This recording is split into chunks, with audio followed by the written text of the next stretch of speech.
नमस्कार दोस्तों, सनातन इंटरनेशनल में आपका स्वागत है। आज हम सोमवार व्रत कथा के बारे में जानेंगे। सावन में सोमवार व्रत कथा का बहुत ही महत्व है और सोमवार व्रत कथा के बारे में जानेंगे। किसी शहर में एक धनी व्यापारी रहता था। उसका कारोबार दूर दूर तक फैला हुआ था। नगर के सभी लोग उस व्यापारी को बहुत सम्मान करते थे। इतना सब कुछ होने के बाद भी व्यापारी बहुत दुखी था, क्योंकि उसके कोई पुत्र नहीं था, जिसके कारण व्यवसाय के उत्तराधिकारी की चिंता उनके मरने के बाद उन्हें हमेशा सताती रहती थी। पुत्र प्राप्ति की कामना से व्यापारी प्रत्येक सोमवार को भगवान शिव का व्रत और पूजन करता था। शाम को शिव मंदिर जाकर शिव के सामने घी का दीपक जलाता था। उसकी भक्ति देखकर माता पार्वती प्रसन्न हुई और भगवान शिव से उस व्यापारी की मनोकामना पूरी करने का अनुरोध किया। भगवान शिव ने कहा, इस संसार में सभी को उसके कर्मों के अनुसार फल मिलता है। जो जैसा जीव कर्म करता है उसे वैसा ही फल मिलता है। शिव जी के बहुत समझाने पर भी माता पार्वती नहीं मानी और वे बार बार शिव जी से उस व्यापारी की इच्छा पूरी करने की गुहार लगाती रही। अंत में माता की विनती देखकर भगवान भोलेनाथ को उस व्यापारी को पुत्र प्राप्ति का वरदान देना पड़ा। वरदान देने के बाद भोलेनाथ ने माता पार्वती से कहा, आपके अनुरोध पर मैंने पुत्र प्राप्ति का वरदान तो दिया है, लेकिन यह पुत्र 16 वर्ष से अधिक जीवित नहीं रहेगा। उसी रात भगवान शिव ने उस व्यापारी के सपने में दर्शन दिए, उसे पुत्र प्राप्ति का वरदान दिया और उसके पुत्र के 16 वर्ष तक जीवित रहने की बात भी बताई। भगवान के वरदान से व्यापारी खुश था, लेकिन बेटे की अल्पायु की चिंता ने उसे खुशी को खत्म कर दिया। व्यापारी पहले की तरह सोमवार को भगवान शिव का व्रत करता रहा। कुछ महीनों के बाद उसके घर एक बहुत ही सुंदर बालक ने जन्म लिया। घर खुशियों से भर गया। पुत्र जन्म की रस्म बड़ी धूमधाम से मनाई गई, लेकिन व्यापारी पुत्र के जन्म से बहुत खुश नहीं था, क्योंकि वह पुत्र की अल्पायु का रहस्य जानता था। जब बेटा 12 साल का हुआ तो व्यापारी ने उसे मामा के पास पढ़ने के लिए वाराणसी भेज दिया। लड़का अपने मामा के साथ शिक्षा ग्रहण करने गया था। मामा भांजे रास्ते में जहाँ भी विश्राम के लिए रुकते वहाँ यज्ञ करते और ब्राह्मणों को भोजन कराते थे। एक लंबी यात्रा के बाद मामा और भांजा एक नगर में पहुंचे। उस दिन नगर के राजा की पुत्री का विवाह था, जिसके कारण सारे नगर को सजाया गया था। तय समय पर बारात आ गई, लेकिन दूल्हे के पिता अपने पुत्र के एक आंख से अंधे होने के कारण बहुत चिंतित थे।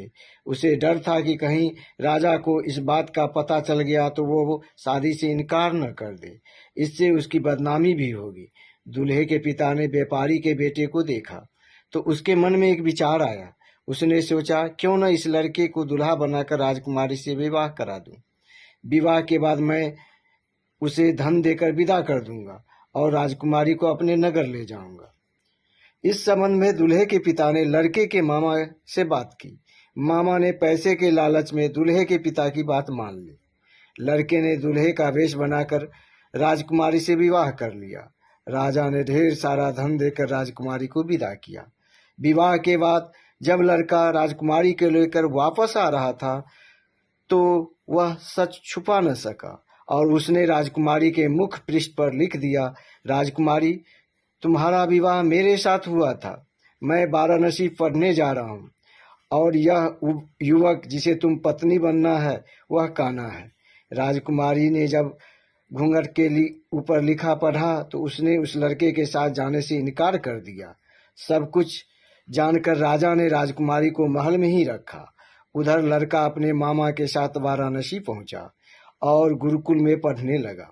जब वे 16 वर्ष के थे तब उन्होंने एक यज्ञ किया। यज्ञ के अंत में ब्राह्मणों को भोजन कराया और खूब अन्न वस्त्र दान किया गया। रात में वह अपने रूम में सो गया। शिव के वरदान के अनुसार उसकी नींद में ही उसके जीवन के पक्षी उड़ गए। सूर्योदय के समय मामा मृत भांजे को देखकर रोने और पीटने लगा। आसपास के लोग भी जमा हो गए, दुख व्यक्त करने लगे। उधर से गुजरते हुए बालक के मामा को रोना और विलाप करना भगवान शिव और माता पार्वती ने भी सुना। पार्वती ने भगवान से कहा, प्राणनाथ, मैं उनके रोने की आवाज सहन नहीं कर सकता। आपको इस व्यक्ति की पीड़ा को दूर करना चाहिए। भगवान शिव जब अदृश्य रूप में पार्वती के समीप गए तो भोलेनाथ ने पार्वती से कहा, यह उसी व्यापारी का पुत्र है जिसे मैंने 16 वर्ष की आयु में वरदान दिया था। माता पार्वती ने फिर भगवान शिव से उस बालक को जीवन दान देने की विनती की। माता पार्वती के अनुरोध पर भगवान शिव ने बालक को जीवित होने का वरदान दिया और कुछ ही क्षणों में वो जीवित हो उठा। पढ़ाई पूरी करने के बाद लड़का अपने मामा के साथ अपने शहर की ओर चल पड़ा। चलते चलते दोनों उसी शहर पहुंचे जहां उन्होंने शादी की थी। उस नगर में भी यज्ञ का आयोजन किया। उधर से गुजरते हुए नगर के राजा ने यज्ञ होते देखा और लड़के और उसके मामा को तुरंत पहचान लिया। यज्ञ की समाप्ति पर राजा ने मामा और लड़के को महल में ले जाकर कुछ दिन महल में रखा और बहुत सा धन, वस्त्र आदि देकर उन्हें राजकुमारी के साथ विदा किया। इधर व्यापारी और उसकी पत्नी भूखे प्यासे बेटे का इंतजार कर रहे थे। उन्होंने मन्नत मानी थी कि अगर उन्हें अपने बेटे की मौत की खबर मिली तो दोनों अपने प्राण त्याग देंगे। लेकिन जैसे ही उन्होंने अपने बेटे के जिंदा लौटने की खबर सुनी तो उन्हें बहुत खुशी हुई। वह अपने पत्नी और मित्रों के साथ नगर के द्वार पर पहुंचा। अपने बेटे की शादी की खबर सुनकर बहू राजकुमारी को देखकर उनकी खुशी का ठिकाना नहीं रहा। उसी रात भगवान शिव ने व्यापारी के सपने में दर्शन दिए और कहा, हे श्रेष्ठी, मैंने तुम्हारे सोमवार के व्रत और कथा सुनने से प्रसन्न होकर तुम्हारे पुत्र की लंबी आयु प्रदान की है। अपने बेटे की लंबी उम्र जानकर व्यापारी बहुत खुश हुआ। सोमवार का व्रत करने से व्यापारी के घर में सुख समृद्धि लौट आई। शास्त्रों में लिखा है, जो स्त्री पुरुष सोमवार का व्रत करते हैं और व्रत कथा सुनते हैं उनकी सभी मनोकामनाएं पूर्ण होती है। तो बोलिए भगवान शिव की जय। हर हर महादेव।